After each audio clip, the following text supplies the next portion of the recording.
आइए कि ये महीना आया है शाबान का, ये रमज़ान से पहला महीना है। इस महीने के अंदर एक रात आती है जिसे हम अपनी ज़ुबान में शुबरात कह लेते हैं, न लफ्ज़ है असल में शब बरात। अऊज़ु बिल्लाहि मिनश्शैतानिर्रजीम, बिस्मिल्लाहिर्रहमानिर्रहीम। आताकुमुर रसूलु फ़ख़ुज़ूहु वमा नहाकुम अन्हु फ़न्तहू वत्तक़ुल्लाह इन्नल्लाह शदीदुल इक़ाब।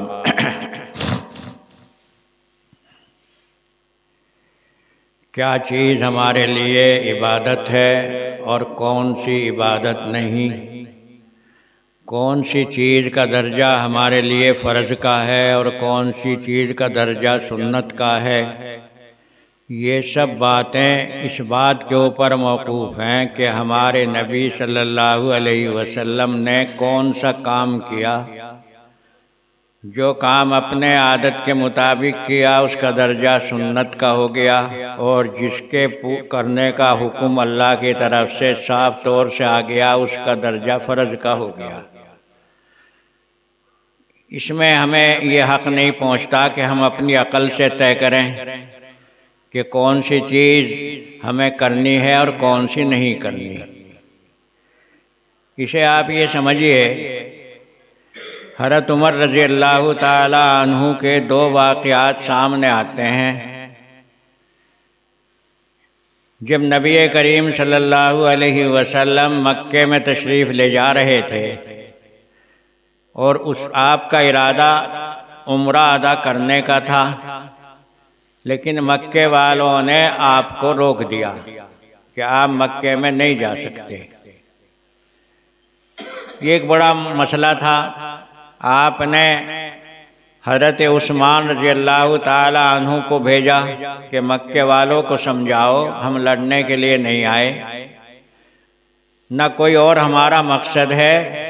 यहाँ अल्लाह का घर है खाने काबा, हम तो उसकी ज़ियारत के लिए आए हैं, उम्रा अदा करने के लिए आए हैं, उम्रा अदा करके हम वापस चले जाएंगे। लेकिन मक्के वालों ने आने की इजाज़त नहीं दी। उधर आपने एहराम भी बांध रखा था। अब सवाल ये पैदा हुआ कि क्या किया जाए। अव्वल तो एहराम है, इजाज़त मक्के में जाने की मिल नहीं रही, तो खैर एहराम का मसला तो ये हुआ कि अपना एहराम खोल दें। ये इसमें भी बहुत से हजरात ऐसे थे, खुद ये सहाबा की जमात जिनके ऊपर बड़ा दबाव पड़ रहा था, वो एहराम खोलने के लिए तैयार नहीं थे। हालांकि आपने ऐलान कर दिया भाई अब हुक्म यही है, हम मक्के में नहीं जा सकते, अपने एहराम यहीं खोल दो और अपने जानवर कुर्बानी के जो लाए हो उन्हें यहीं पर कुर्बान कर दो। हज़रत उम्मे सलमा रज़ी अल्लाह ताला अन्हा जो बाद में आपके निकाह में आ गई थी, बड़ी समझदार औरतों में से थी। नबी करीम सल्लल्लाहु अलैहि वसल्लम को ज़रा एहसास हो रहा था कि मेरे कहने पे एहराम नहीं खुले। हज़रत उम्मे सलमा ने राय दी कि अल्लाह के रसूल आप एक काम करें कि आप अपनी कुर्बानी सब के सामने हलाल कर दो, और जब सब देखेंगे तो फिर आपकी ताबेदारी करेंगे। चुनाचे आपको ये राय पसंद आई और आपने वो अपनी कुर्बानी का जानवर कर दिया, तो सबको मालूम हो गया कि हुजूर ने एहराम खोल दिया है। तो खैर ये तो हज़रत उम्मे सलमा की राय थी, लेकिन अब मक्के वालों से एक सुलह होती है, और ये सुलह जो हुई एक ऐसी जगह एक दरख्त के नीचे बैठ कर के हुई जहाँ कीकर का दरख्त था, उसके ऊपर वहाँ बैठ कर के 10 तख़त हुए। इसका नाम रखा जाता है सुलह हुदैबिया। इसमें बहुत सारी शर्तें तय पाई, जिसमें एक शर्त ये भी थी कि अगर मक्के का कोई आदमी मदीने में आएगा तो मदीने वालों को उसे वापस लौटाना पड़ेगा, और अगर मदीने का कोई आदमी मक्के में आएगा तो मक्के वाले उसे वापस नहीं लौटाएंगे। मक्का चूँकि उस वक्त में गढ़ था काफिरों का, मुशरिकीन का, और मदीना उस वक्त में मरकज़ बन चुका था ईमान वालों का, तो साफ इशारा ये था कि अगर कोई मुसलमान, अगर कोई मक्के का आदमी मुसलमान हो करके ईमान ला करके मदीने में आएगा तो मदीने वाले उसे वापस लौटाएंगे, और अगर कोई मदीने का मुसलमान शिर्क करके मुशरिक बन करके मक्के में आ जाए तो मक्के वाले उसे वापस नहीं लौटाएंगे। ये भी उसमें एक शर्त थी और बहुत सारी शर्तें थीं। इसके ऊपर बड़े एतराज़ भी उठे। हज़रत उमर रज़ी अल्लाह ताला अन्हु जैसों ने अर्ज़ किया कि अल्लाह के नबी, क्या हम हक़ के ऊपर नहीं हैं? तो आपने इरशाद फरमाया कि हाँ, हम हक़ के ऊपर हैं, कि फिर हम इतनी दब कर के सुलह क्यों करें? लेकिन आपने इरशाद फरमाया ऐसा ही हुक्म है। ये सुलह हुई और सुलह हो गई एक दरख्त के नीचे, जिसका जिक्र, उस दरख्त का जिक्र खुद कुरान पाक में भी आया। अब ये सोचो कि जिस दरख्त के नीचे बैठ कर के इतनी बड़ी सुलह हुई हो और उस दरख्त का जिक्र कुरान पाक में भी आ गया हो, तो कितना बड़ा दर्जा उस दरख्त का हो जाएगा। आजकल अगर यहाँ कुछ उलमा बैठ कर के कोई बात किसी कमरे में तय कर लें तो लोग उस कमरे ही को एक इबादत घर बना लेते हैं, और जहाँ अल्लाह के नबी ने इतनी बड़ी सुलह की हो और उस सुलह को अल्लाह की तरफ से ये कहा गया हो अब तुम्हारे लिए फतेह के दरवाजे खुल गए, यानी हो तो रही है सुलह इतनी दब करके, लेकिन चूंकि ये सुलह 10 साल के लिए थी और इसमें यह तय था कि इस ज़माने में कोई लड़ाई मक्के और मदीने वालों की नहीं होगी, तो गोया के मुसलमानों को अपनी बात अमन के साथ दुनिया के सामने पेश करने का एक मौका मिल गया। चुनांचे ये हुआ। इस ज़माने में बहुत लोगों ईमान लाए और अल्लाह ने ऐसे ऐसी फतेह दी। खैबर उसी ज़माने में फतेह हुआ, अगरचे ये सुलह कुल 2 साल चली और 2 साल के बाद मक्के वालों ने ही इसे तोड़ दिया। लेकिन कहने का मकसद मेरा इस मजलिस में यह है कि देखो, वो दरख्त जिसका जिक्र अल्लाह कुरान पाक में कर रहा हो, उसका इतना बड़ा दर्जा हो जाता है।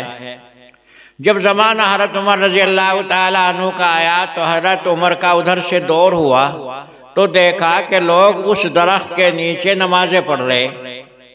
आपने मालूम किया ये क्या हो रहा, तो बतलाया गया कि जी ये वो दरख्त है जहाँ सुलह हुदैबिया हुई थी और लोग उसके नीचे इस दरख्त को बरकत वाला समझ करके इसके नीचे नमाज पढ़ रहे हैं। तो आपने इरशाद फरमाया, ठीक है, मैं खुद उस सुलह में था, लेकिन मैंने कभी हुजूर को इसके नीचे नमाज पढ़ते नहीं देखा। मैंने कभी अबू बकर को इसके नीचे नमाज पढ़ते नहीं देखा। ये तुम लोगों ने मेरे सामने कहाँ से बिदअत शुरू कर दी। चुनांचे आपने सख्ती के साथ मना किया, और मनाही नहीं किया बल्कि उस दरख्त को जड़ से उखड़वा करके फेंक दिया और ये कहा कि हम अपने ज़माने में उस काम को बर्दाश्त नहीं कर सकते जो काम हुजूर ने नहीं किया। इससे तो साफ तौर से ये मालूम हो जाता है कि देखो, हमारे लिए इबादत दीन वो है जो कि अल्लाह के नबी ने या बाद में खुलफा ने उसकी तस्दीक कर दी हो, और अगर ऐसा नहीं है तो फिर उसे दीन में दाखिल मत करो, इसी का नाम बिदअत हो जाता है। एक दूसरा वाक़या हज़रत उमर का ही पेश आया। जो हज के लिए गए हैं या उम्रे के लिए गए हैं, उन्होंने उस ज़माने की मस्जिद नबवी देखी। अब तो बहुत बड़ा हिस्सा मस्जिद में इधर उधर से शामिल हो गया, लेकिन वो कुछ अब भी मौजूद है, अगरचे ये उस ज़माने की नहीं जो ज़माना हुजूर का था। क्योंकि हुजूर के ज़माने में तो मस्जिद का ये हाल था कि उस मस्जिद की जो छत थी वो ज़रा सी बारिश होते ही टपक जाया करती थी। फूस का, लकड़ियों का, खजूर के तनों की उन्होंने छत डाली थी। वो तो हुजूर के ज़माने की मस्जिद थी। उसके बाद ज़माना आया है हज़रत उस्मान गनी रज़ी अल्लाह ताला अन्हु का, तो हज़रत उस्मान ने अपने ज़माने में उसकी तब्दील करी, वो और अंदाज से बना दी, यानी ऐसे अंदाज से बना दी कि जिसमें नमाज पढ़ने वालों को इत्मीनान मिल सके, सुकून मिल सके। जिस ज़माने में हुजूर ने यहाँ मस्जिद की नियत की और मस्जिद की बुनियाद रखी तो इसके चारों तरफ सहाबा के मकान थे, यानी ये कहो इनके मकानों की दीवारें और मस्जिद की दीवारें आपस में मिली हुई थीं, और बहुत से मकान ऐसे थे जिनके छतों का पानी खुद मस्जिद के सहन में गिरता था। नबी करीम सल्लल्लाहु अलैहि वसल्लम ने हुक्म दिया जितने परनाले मस्जिद के सहन में हैं उन सब को उतार दिया जाए। चुनाचे वो उतार दिए गए, लेकिन आपके चचा हजरत अब्बास का जो परनाला था वो खुद आपने अपने हाथ से लगा दिया और उसे नहीं उतारा, और सब परनाले उतर गए। सहाबा की ये शान नहीं थी कि जो नबी के काम के ऊपर ज़रा भी कोई इश्काल कर सके या कोई ज़रा भी एतराज़ कर सके, क्योंकि जो नबी ने काम कर दिया है उसी का नाम तो इबादत है। अगर नबी के काम में हमने ज़रा भी एतराज़ उठा दिया तो हमारा तो ईमान ही ख़तरे में आ जाएगा। अब ज़माना आया हज़रत उमर का। हज़रत उमर ने देखा एक परनाला लगा हुआ है और उस परनाले का पानी मस्जिद के सहन में गिरता है। हज़रत उमर रज़ी अल्लाह ताला अन्हु ने वो परनाला उतार दिया। ये परनाला हज़रत अब्बास वाला परनाला था, और तो सब हुजूर के ज़माने में उतर चुके थे।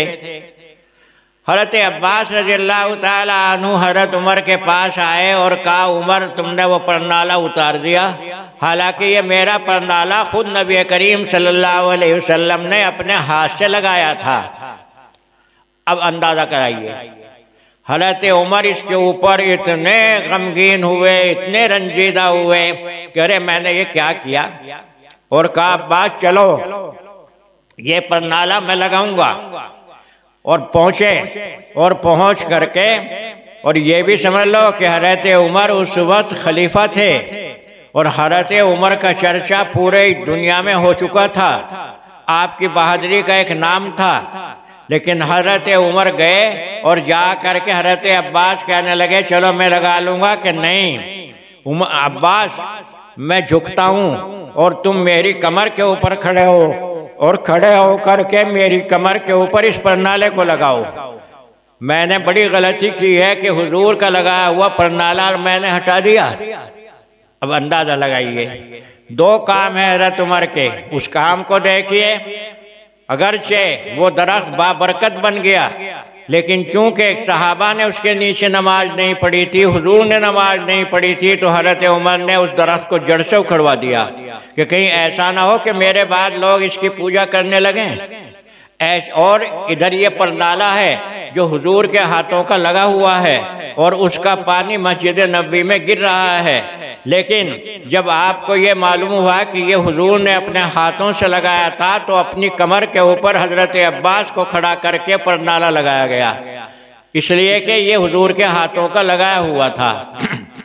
यही हज़रत उमर है, जब खाने काबे का तवाफ़ कर रहे थे तो तवाफ़ करते हुए जिस वक्त के हजर अस्वद जो पत्थर लगा हुआ है, जो हज़रत आदम के साथ जन्नत से आया था, जब वहाँ आप आए और आपने उसे चूमा तो साफ ऐलान कर दिया, ए पत्थर सुन ले, तेरी असलियत पत्थर है, लेकिन मैंने चूँकि हुजूर को तुझे बोसा देते हुए देखा है, इसलिए मैं हुजूर की ताबेदारी में तुझे बोसा दे रहा हूँ। अगर मैं हुजूर को बोसा देते हुए न देखता तो मैं तुझे काबे की बुनियादों से उखाड़ देता। इतना ईमान मजबूत था। मालूम हुआ कि इबादत तो वो है जो कि नबी ने किया हो काम, और जो नबी ने काम नहीं किया है वो इबादत नहीं। आज हमने इस कानून को, इस मेयार को बदल दिया है। नतीजा उसका ये निकल रहा है कि जो चीज़ इबादत नहीं उसे इबादत में ले लिया, और जो चीज़ इबादत है उसे हमने छोड़ दिया। अब ये आइए कि ये महीना आया है शाबान का, ये रमज़ान से पहला महीना है।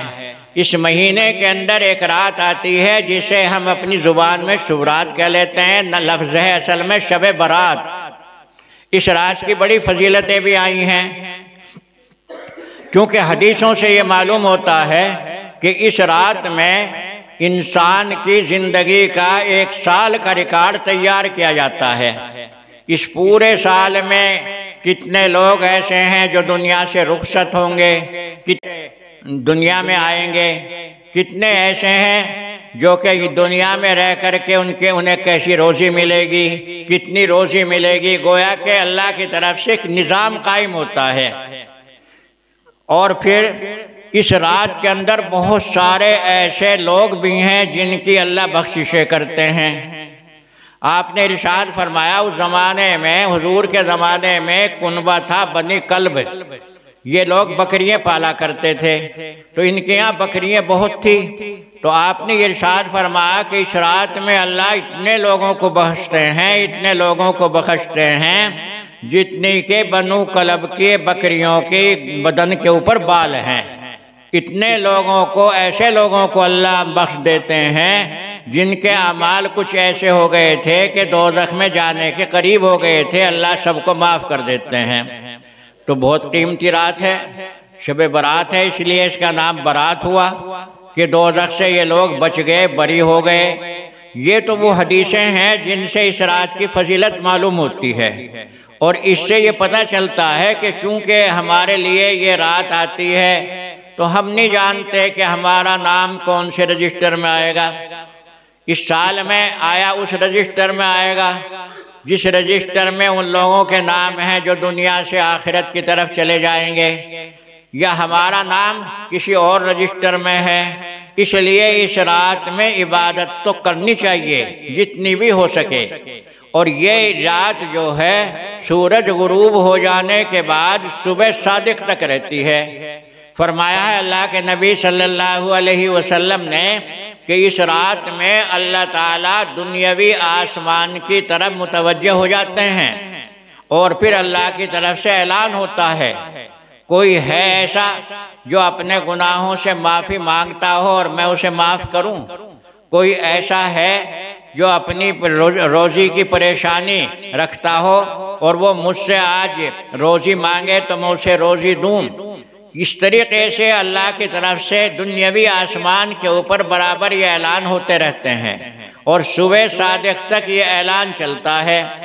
तो इस रात में इबादत करो जितनी भी हो सके, लेकिन इतनी भी नहीं कि रात को तो नफिल पढ़ते रहे, क्योंकि इस रात में जो आप नमाज पढ़ेंगे उसका दर्जा नफिल का है, फ़र्ज का नहीं है। बहुत से लोग इस रात में जागने को इबादत समझते हैं। भाई रात भर जागो, जागना कोई चीज़ नहीं, जितना हो सके 2 रकात 4 रकात, अगर नहीं है भाई थकन हो रही है रात को हम नहीं उठ सकेंगे तो ईशा की नमाज के बाद ही कुछ 2-4 रकातें नफिल की पढ़ लो, वो भी इसमें शामिल हो गए। लेकिन आजकल जो रिवाज चला है रात भर जागने का या पूरी रात जो है जल से जुलूस करने का, शहरों में जा कर के देखो पूरी रात लोग जागते हैं। और इधर हमने देखा दूसरे इलाकों में, कर्नाटक वगैरह में, तो वहाँ लोग इस रात में खर्च करने के लिए चंदा करेंगे, पूरी रात के लिए चाय पकती रहेगी। बस आए मस्जिद में 2 रकात भाग दौड़ के पढ़ी और जा कर के फिर चाय पी रहे। ये कोई चीज़ें नहीं, ये सब हम लोगों ने अपनी तरफ से लगाई है कि इस रात में जागना इबादत है, जागना नहीं। असल ये है जितनी अपने से इबादत हो सके उतनी इस रात में इबादत कर लो, क्योंकि ये रात ऐसी रात है कि इस रात में हमारा पूरे का पूरा रजिस्टर ज़िंदगी का तैयार हो रहा है। अच्छा है हमारा नाम उस रजिस्टर में आए तो ऐसी हालत में आए कि हम अल्लाह की इबादत कर रहे हों।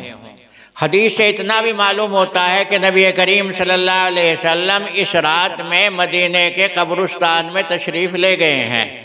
मदीने का कब्रिस्तान वहीं बिल्कुल मस्जिद नबवी के करीब है, जिसका नाम जन्नतुल बकी है। ये हुजूर के ज़माने में भी था और आज तक भी एक कब्रिस्तान ही है। तो आप इस रात में तशरीफ़ ले गए और वहाँ जो हजरात दफन थे उनके लिए आपने इस्तिग़फ़ार किया है, उनके लिए दुआ मांगी है। हज़रत आयशा रज़ियल्लाहु ताला अन्हा बयान करती हैं कि आप उस रात में मेरे हुजरे ही में लेटे हुए थे कि आप बड़ी खामोशी के साथ में उठे, इतनी खामोशी के साथ में उठे कि आयशा की कहीं आंखें ना खुल जाएं, कहीं आयशा को बेचैनी ना हो जाए। इससे ये मालूम हो जाता है कि आप अपनी इबादत करने के मुस्तहिक हैं, आप अपनी रकातें पढ़ो, लेकिन ये नहीं कि साहब हंगामा मचा दिया, शोर मचा दिया, ऐलान हो रहे हैं साहब रोज़ा रखो, चूँकि 15 तारीख में रोज़ा रखना ये भी मुस्तहब है, मुस्तहब है सिर्फ, यानी सुन्नत से भी कम दर्जा है इसका दर्जा कोई फ़र्ज का नहीं है। ये रोज़ा सिर्फ मुस्तहब है। बहुत से लोग जिन्हें ज़रा कुछ इस बात का वो रहता है कि हमारा कुछ नाम सा हो जावे, शोहरत हो जावे, तो ऐलान करेंगे मस्जिदों से कि भाई कल शहरी खा लो, भाई रोज़े का टाइम हो गया। ये याद रखो कि नफिल के लिए ऐलान करना बिल्कुल जायज़ नहीं है, उलमा इसे मना करते हैं। इसी तरीके से नफिल नमाज जमात के साथ में पढ़ना ये भी जायज़ नहीं। जमात के साथ में नमाज पढ़ने की जो फजीलत है वो सिर्फ फ़र्ज नमाजों के लिए है। नफिल और सुन्नतें सिर्फ रमज़ान की तरावी छोड़ करके, रमज़ान की तरावियों में तो जमात करना सुन्नत में दाखिल है, खुद वो नमाज भी सुन्नत है, उसके लिए तो इजाज़त है। लेकिन इसके अलावा और दिनों में, जैसे मानो ये शब बारात की रात आ गई, मस्जिदों से ऐलान हो रहे, अरे भाई रोज़ा रख लो, रोज़ा रख लो, सहरी खा लो, या मस्जिदों में जमात शुरू कर दी जाए, तो ये हरगिज़ जायज़ नहीं। क्योंकि हुजूर के ज़माने में, सहाबा के ज़माने में ऐसा नहीं हुआ। हदीस से सिर्फ इतना मालूम होता है कि नबी करीम सल्लल्लाहु अलैहि वसल्लम हज़रत आयशा के हुजरे में से बड़ी खामोशी के साथ में उठे। हज़रत आयशा ये बयान करती हैं कि मेरी आँख खुल गई।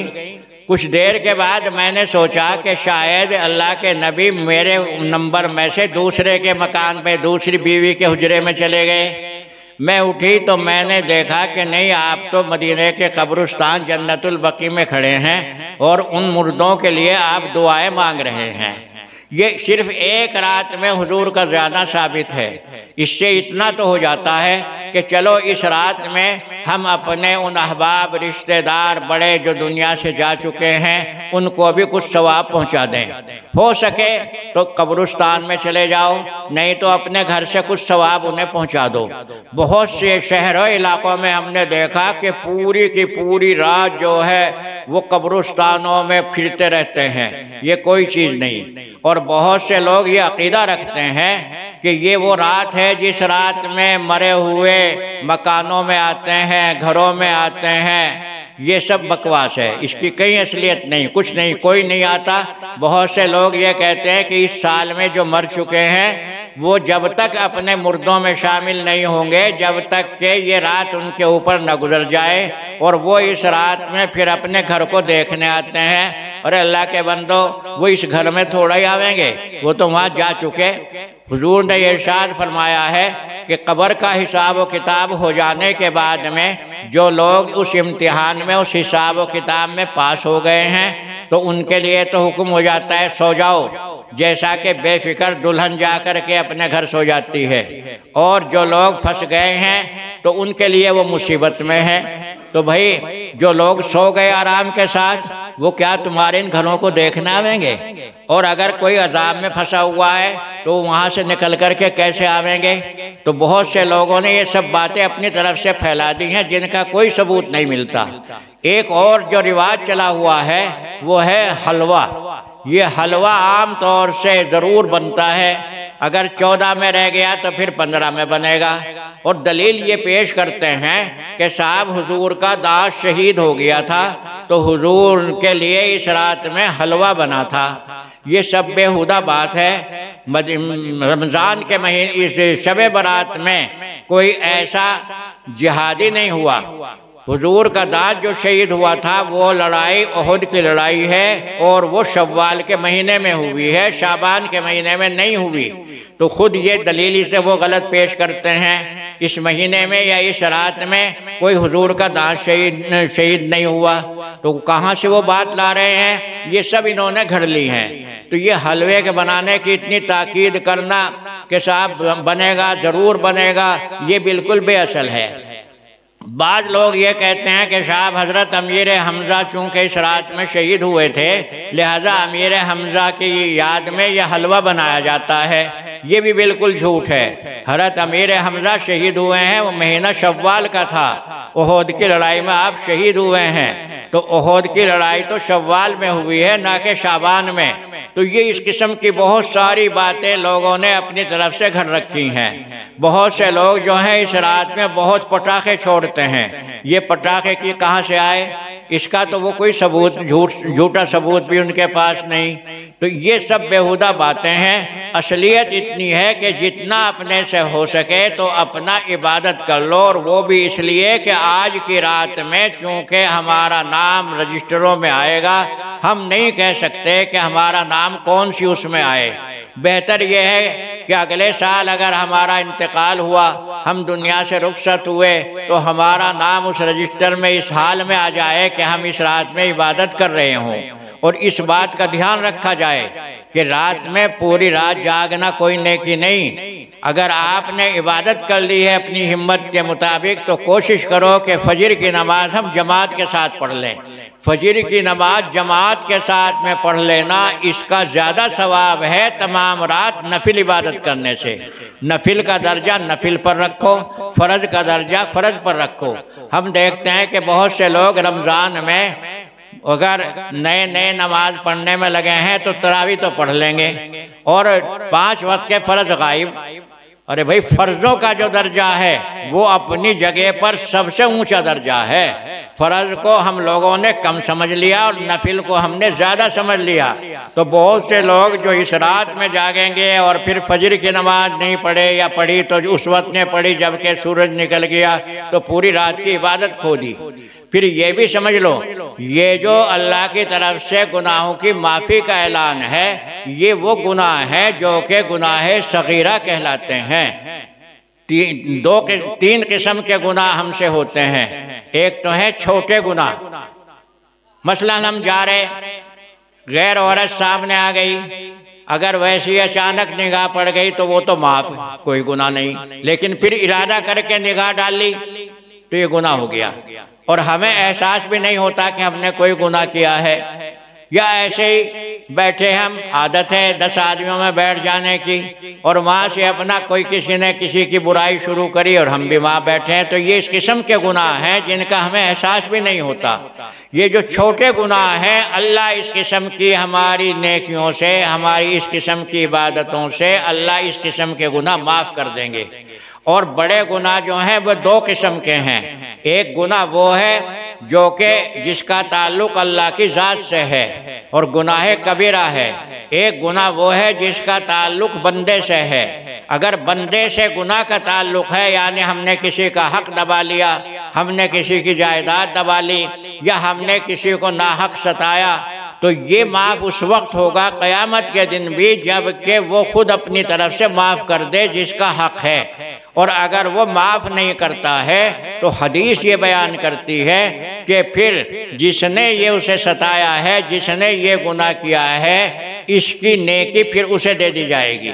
और फिर अगर इसकी नेकी से भी काम न चला तो उसके गुनाह फिर इसके सर पर डाल दिए जाएंगे। ये तरीक़ा होगा हुकूकुल इबाद के माफ़ होने का। और रहे अल्लाह के हुकूक, अल्लाह की ज़ात को इख्तियार है, चाहे तो वो सबको माफ़ कर दे, ये तो उसका इख्तियार है अपना, और अगर चाहे तो पकड़ कर ले। ये जो इस किस्म के फ़ज़ाइल आए हैं, ये गुनाह सगीरा के हैं, छोटे गुनाहों के हैं। लेकिन लोगों ने इसे हद दर्जे पर पहुंचा दिया कि भाई हमने तो चलो दरूद शरीफ पढ़ ली है, असर के बाद में सब गुनाह माफ़ हो गए। अरे इतना सस्ता थोड़ा ही है कि सब माफ़ हो जाएंगे। हुकूकुल इबाद अगर हैं तो उसका हक़ अदा करो या माफ़ी मांगो, और अगर हुकूकुल्लाह हैं तो तौबा करो।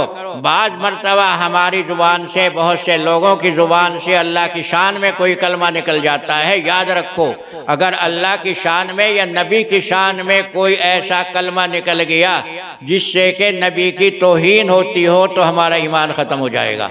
खुदा ना करे अगर तौबा करने से पहले मौत आ गई तो कुफ्र पे मौत आएगी।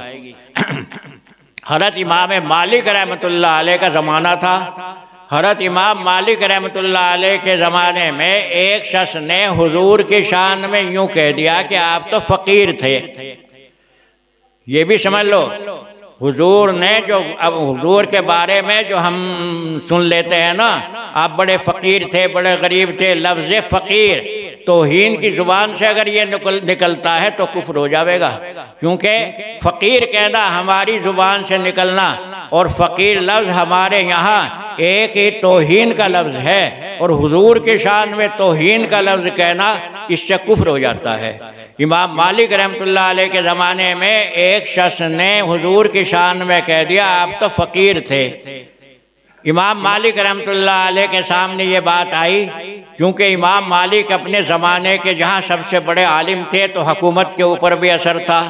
फ़ौरन उस ज़माने के जज, उस ज़माने के काजी को लिखा कि इसने हुजूर की शान में गुस्ताखी की है, लिहाजा इसे फ़ौरन सज़ा दो। चुनाचे 80 कोड़े काजी ने उसकी कमर के ऊपर मारे कि तूने हुजूर की शान में ये लफ्ज़ क्यों कहा। तो देखो, इस किस्म का कोई लफ्ज़ अल्लाह की शान में या रसूल की ज़ुबान में या कुरान पाक की ज़ुबान में, या जो चीज़ें इबादत हैं जैसे नमाज है, रोज़ा है, बहुत से बेवकूफ़ लोग रोज़े के बारे में कह देते हैं अरे रोज़ा तो वो रखे जिसके अनाज ना हो, इसे चाहिए कि ये तौबा करे, नहीं तो ईमान गया, कुफ्र के ऊपर मौत आ जाएगी। बल्कि बाजी बातें तो वो हैं कि उसका निकाह भी टूट गया, क्योंकि ये तो काफिर हो गया और बीवी मुसलमान है, मुसलमान का निकाह काफिर के साथ में जायज़ नहीं, ऐसे ही काफिर का निकाह मुसलमान के साथ में जायज़ नहीं। हम लोग जो है मजाक में भी इस किस्म की बातें कह देते हैं जो बहुत बड़ी तौहीन की बात है। तो खैर, इस महीने की 14 तारीख ये रात आती है। 15वीं तारीख का रोज़ा जो है ये सिर्फ मुस्तहब है। अगर किसी को ये देखो कि किसी ने ये रोज़ा नहीं रखा तो उसे बुरा भला मत कहो, क्योंकि ये रोज़ा सिर्फ मुस्तहब है, ये फ़र्ज नहीं है। फ़र्ज़ों के बारे में तो कहने का हक़ है, लेकिन सुन्नत और मुस्तहब के बारे में कहने का हक़ नहीं। जितना अपने से हो सके अपनी इबादत करो। इस रात में कुछ ना कुछ, अगर सदका खैरात नहीं तो कुछ ना कुछ पढ़ करके अपने उन लोगों को भी सवाब पहुंचा दो जो हमारे मुंतज़िर हैं। उनके पास कुछ तुम पहुंचा दोगे तो पहुंच जाएगा, वरना इस दुनिया से जाने के बाद में वो वक्त गया कि हम कुछ करके खा लेंगे, वो वक्त तो ख़त्म हो गया। इस दुनिया की सबसे बड़ी कीमत ये है कि यहाँ अगर आप कुछ करोगे तो उसकी मजदूरी तुम्हें आखिरत में मिलेगी, और वहाँ जाने के बाद में अब वो करना ख़त्म हो गया। तो इन चीज़ों का ख्याल रखो। ये जो बेहुदा चीज़ें लोगों ने दीन में दाखिल कर ली हैं ये कोई चीज़ नहीं। अल्लाह मुझे और आपको तमाम बातों पर अमल करने की तौफीक अता फरमाए। व आखिर दावाना अनिल हम्दुलिल्लाहि रब्बिल आलमीन।